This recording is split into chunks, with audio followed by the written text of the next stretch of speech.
if the government understood that we've got more ideas about how to tackle this problem than they do. Imagine if they were humble enough to follow us rather than try to lead us. We stand united in our plight for our Yes Vote journey in the Torres Straits. We walk together with our Aboriginal brothers and sisters and demonstrate that two shall become one. And I appeal to all Australians to support the plight of our recognition of Aboriginal and Torres Strait Islanders in our country. That's the problem of empowerment. You try to take power and they won't give it to you. You try to take responsibility and they won't give it to you.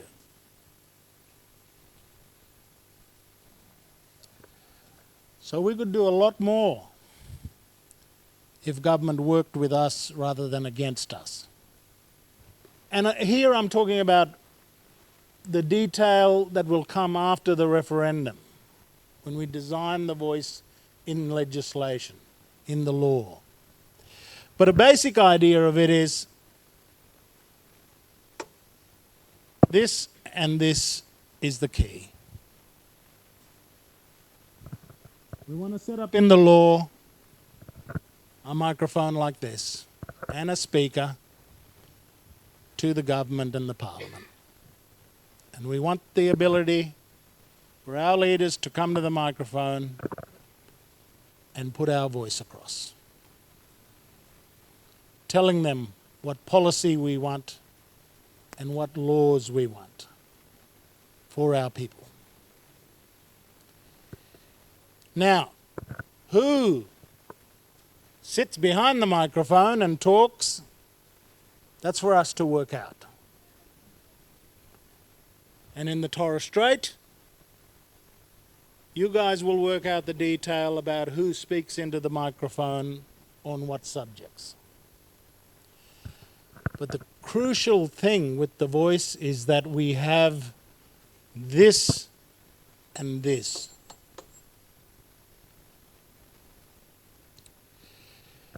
Every region in the country will have their own ideas about whether it's Noel speaking into the microphone, Ned,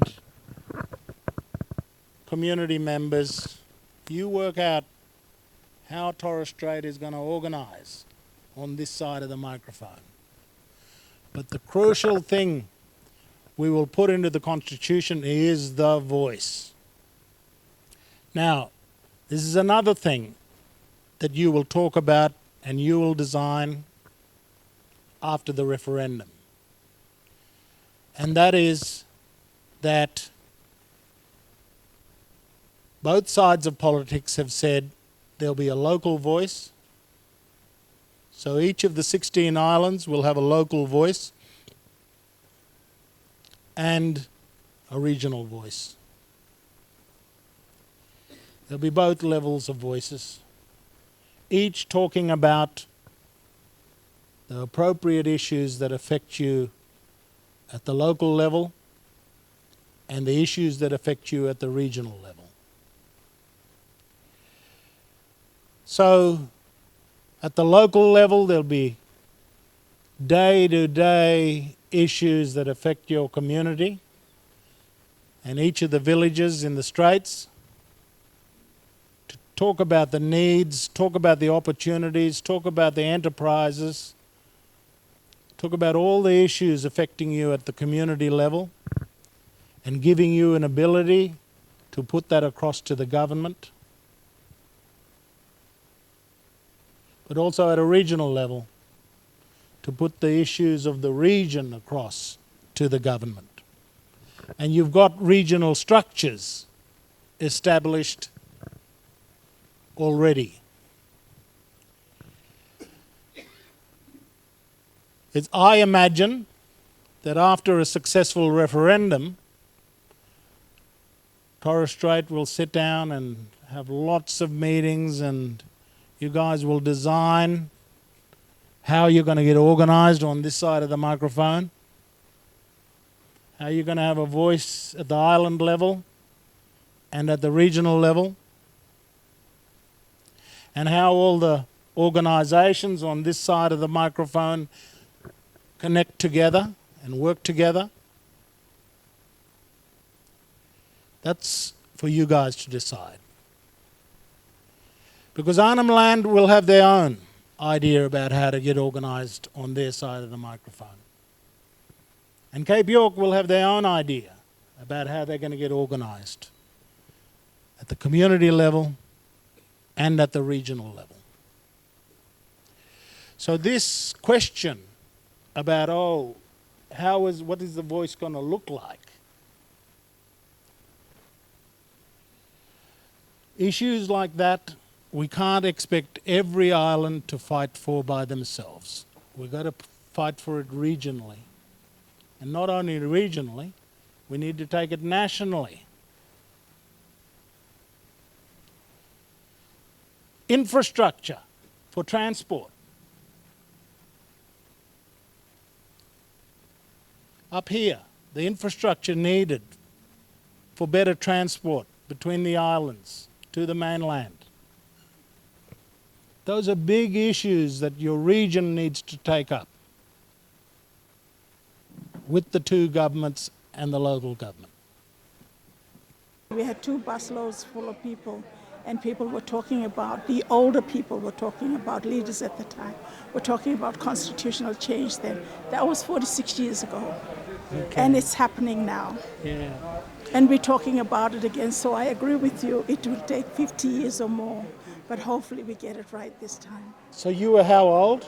I was 17 at the time. 17 years old. And FACATSI was the organisation that kind of powered the 1967 referendum. That's correct. Yeah. So what are some of the things that people were saying? Can you remember their words? Not words. All I remember is how important constitutional change was to be able to make the changes within this country. What do you think recognition will do for the nation? It will give us a place in this country because the Constitution was written by people who were not of this country, and this country has 2 indigenous people. And it will give us the right to talk. At that level, it will change our relationship with the government of the day. We will have a government-to-government relationship. That is the system that we want to operate after the referendum, and I think it will be a tremendous benefit to all of us. We're not asking you for any favors. We're just saying, give us a chance to address our futures for our children and their children. That's all we're asking for. I think come October, it doesn't matter what color you are. It's actually you yourself appreciate the rights that you have, one of your forebearers have actually done to actually make this country called a lucky country, a country of opportunities. So come October, the challenge is for you, me, as individual, is what you're going to do with the rights that's been given to you.